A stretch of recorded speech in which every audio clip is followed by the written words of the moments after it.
Welcome to the Rim Brake Rodeo. We hope this video helps. In this video, I will explain how to fix the auto start-stop service light on your Jeep Wrangler JL. This light signals a problem with your vehicle's engine stop-start system, which is designed to temporarily turn off your engine at stops to conserve fuel. Understanding why this light appears is the first step. We will cover common causes and straightforward solutions to get your system working correctly again, ensuring a smooth driving experience.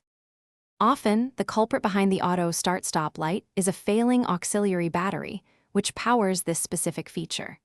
It is crucial to check both your main and auxiliary batteries, as they typically last about 3 to 5 years. Also, ensure your hood is completely closed, as a faulty hood sensor can trigger the light. Finally, inspect your fuse box to confirm all fuses are properly seated, as loose connections are a common issue.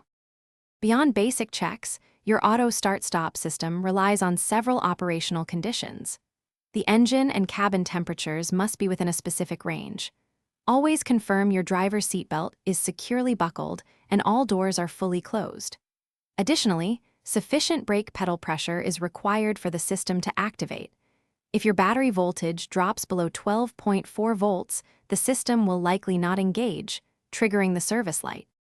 If you have tried these steps and the auto start-stop service light persists, it is time to consult a professional mechanic. They possess specialized diagnostic tools to pinpoint complex electrical issues, sensor malfunctions, or deeper problems within the system. Accurate testing of both your main and auxiliary batteries often requires specific equipment.